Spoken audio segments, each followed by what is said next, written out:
I'm Alex, and today we're going to do the How I Read book tag. So I have the questions on my phone here. It looks like there's 7 of them. So basically it's just asking about how you read, what kind of books you pick to read.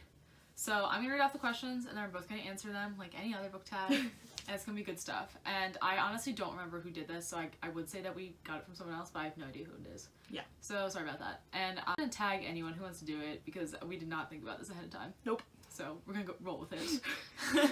So the first question says, how do you find out about new books to read?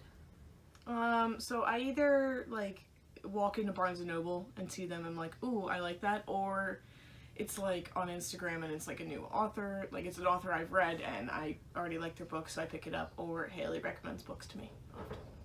For me, it's Goodreads. Like that is my sole way to find out about what books to read. Because my Goodreads TBR is super long and I don't want it to get any longer. True. So I just go off of my Goodreads. And that's how I pick out what books.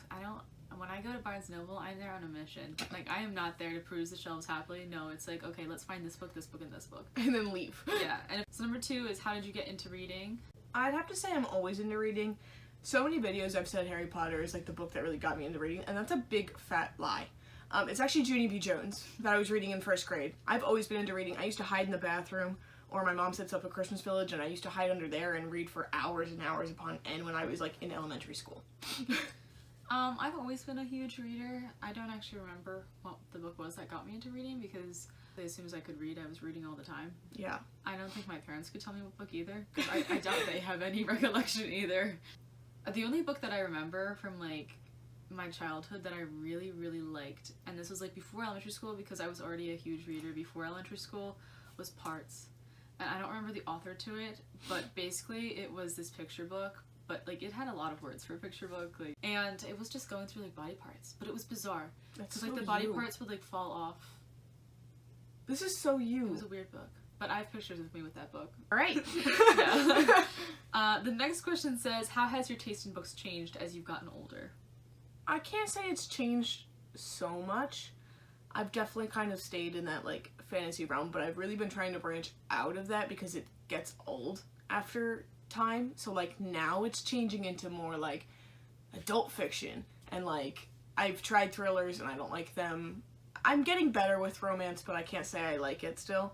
But other books I've read that I've really liked are different than just like the young adult fantasy. I, on the other hand, have changed dramatically throughout the years.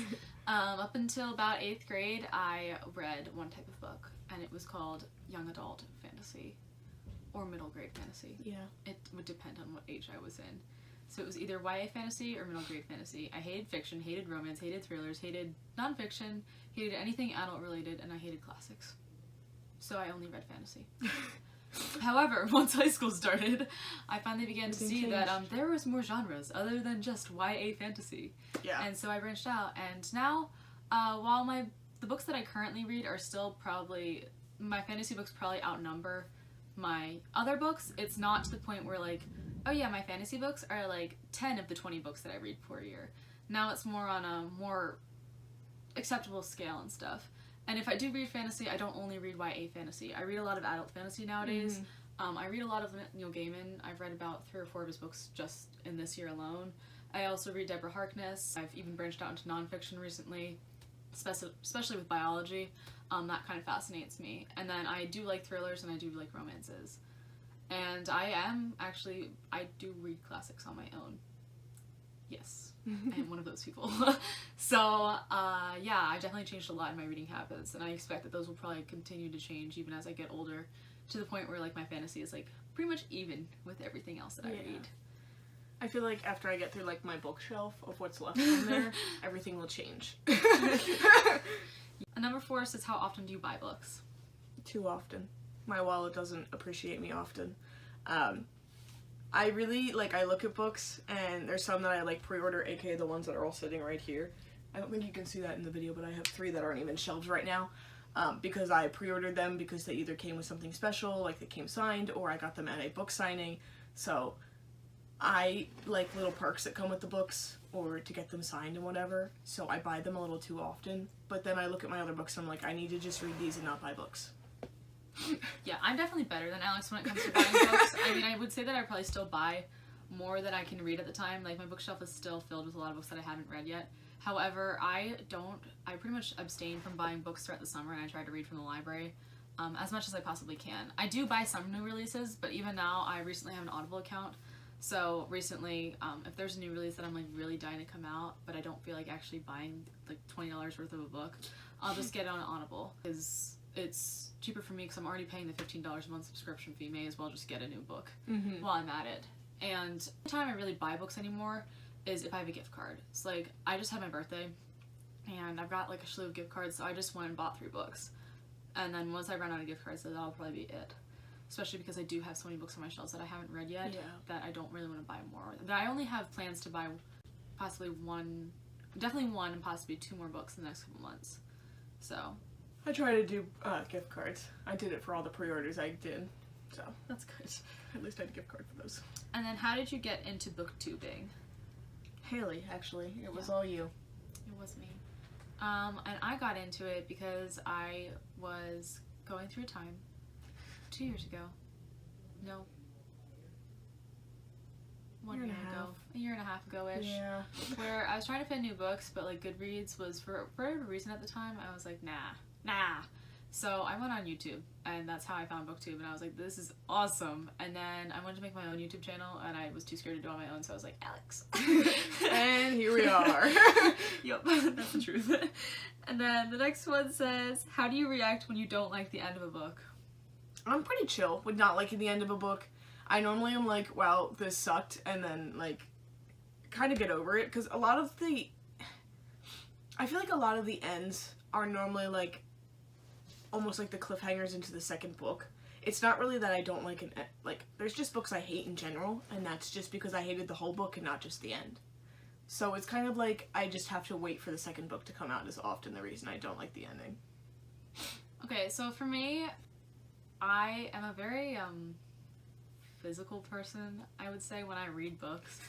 I mean, I will laugh, I will smile, and I will like kind of go like this sometimes. Yeah. So when I'm getting close to finishing a book, I try not to finish it in public. Because literally, I can't do it. I mean, Alex can attest that there's been times when I finished a book and I've literally had to set it down and like leave the room because Thunderhead.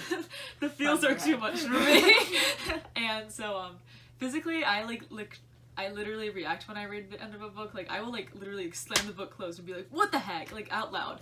So I don't read books in public for that reason. And then in the future, like after that, I usually get over the fact that I didn't like the ending, and I try to like view it on more of an objective point. Like, was the ending actually bad, or did I just hate it because of I was being cranky and my emotions got to me? And if the ending was actually bad, then usually that means that I didn't like the rest of the book. 7 says, how often have you taken a sneaky look at the back page of a book to see if it's a happy ending? Once maybe, and it was probably on accident. I really just look at the end of the book to try and see how many pages it is. I do it more often than I like to admit. I probably do it in a little over half the books I read, not gonna lie. Oh my god. Yeah, it's a really guilty, I really try not to habit. do that. It's a bad habit, and you know what? I have spoiled myself in the past, and yet I still do it. So, I have not learned, and will I ever learn? No. I'm 18 years old, probably not. I would be shocked if I did. So yeah, confession. I'm one of those people.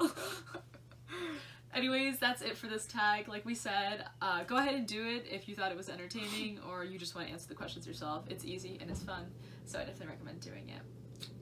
Also, sorry we've been inactive for so long.